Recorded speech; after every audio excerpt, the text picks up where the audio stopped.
another stuff I bought recently video. This one's quite an exciting one for me.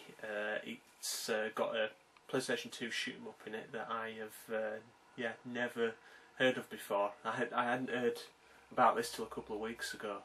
There's a discussion on the forum that I'm actually a member of, where we're kind of talking about whether this is the rarest PAL shoot 'em up that's out there for the PS2.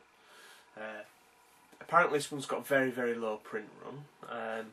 I'll show you the title. It's a game called Ocean Commander. Yeah, very, very low Italian print run at that. Didn't get released anywhere else outside of Italy at retail. It's a a legendary Phoenix game as well. I don't know if you can see that label in the bottom corner there. Known for the notoriously crap releases, but every now and again you get the rare gems. I know a couple of people that collect Phoenix games just because a lot of them are that bad, and a lot of them are kind of really rare as well, and yeah, just want to get them in their collection. So as I say, I didn't know anything about this game till probably a couple of weeks ago. Managed to source a copy. Up until about a couple of years ago, it was nearly impossible to actually get. You can get it now. Basically, there's two sellers on eBay at the moment selling brand new sealed copies. This one was a sealed copy, and I picked up this copy for £17. Can go for just daft money when it appears on the internet sometimes. Again, I'll get into the game itself, but it's one to probably pick up now while you can, because you know it's only going to get more expensive. The price of this has kind of jumped recently as well. I believe you could be able to you could pick it up for around about tenner. But it's already, it's already gone up by a third in the last year or so. So yeah, this game got a Wii and DS release. Now I believe the DS release was European release. I've never seen it. I think it's actually rarer than this, to be honest. And it got a Wii release, not a European Wii release. It's PAL, not PAL. It's a US release, and it actually got, and it's a very, very kind of common cheap game in the United States, US. I don't know why I said that. go for the full formal name there, but yeah, this game kind of plays very strangely. I could see why it would work on the Wii better than on the PlayStation 2 for reasons which I'll go into. So the game itself, there we go. There's the disc. Nothing special. The artwork, I don't think that's bad. Is it that bad on it? The manual's shocking. It's let's have a look. It's one, two. Yeah, it's 6 pages, black and white, and no pictures, and obviously being an Italian release, it's all in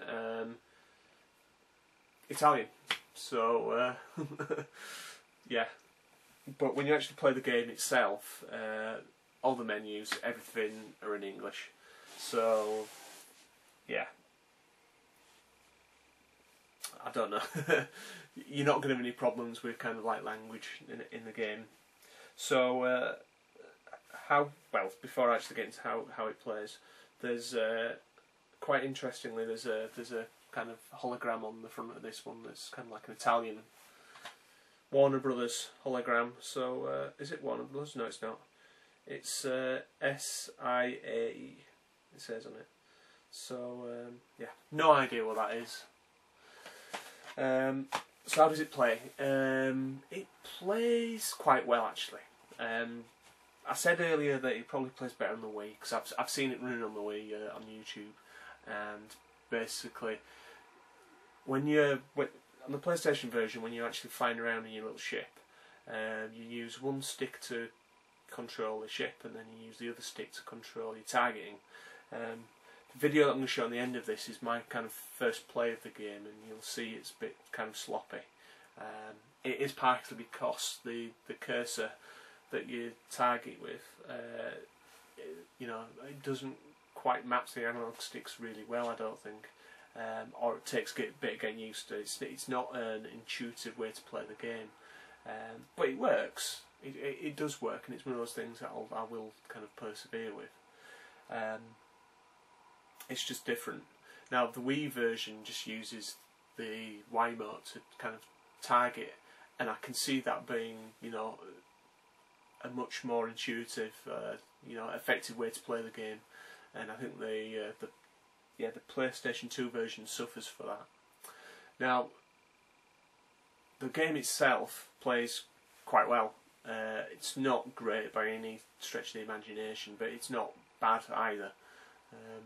I mean, it's got a certain amount of charm to the game. It feels a little bit like, this has been said before, it feels a bit like an Amiga game, or maybe even a 16-bit game rather than a current gen. But I mean, the graphics are kind of quite cheerful.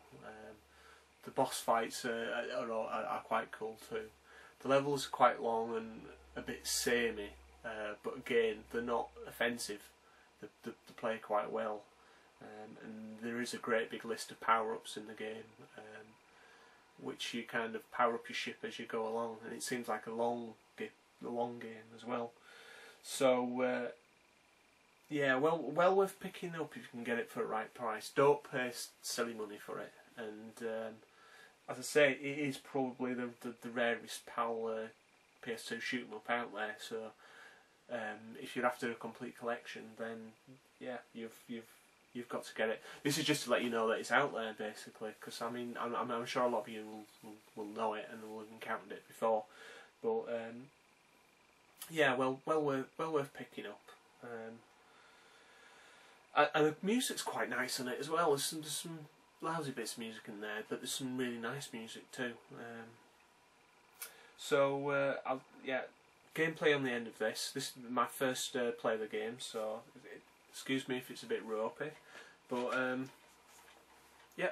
a welcome and probably a long time missed shoot 'em up as well. I've been doing lots of videos that aren't shoot 'em ups, so this is a return.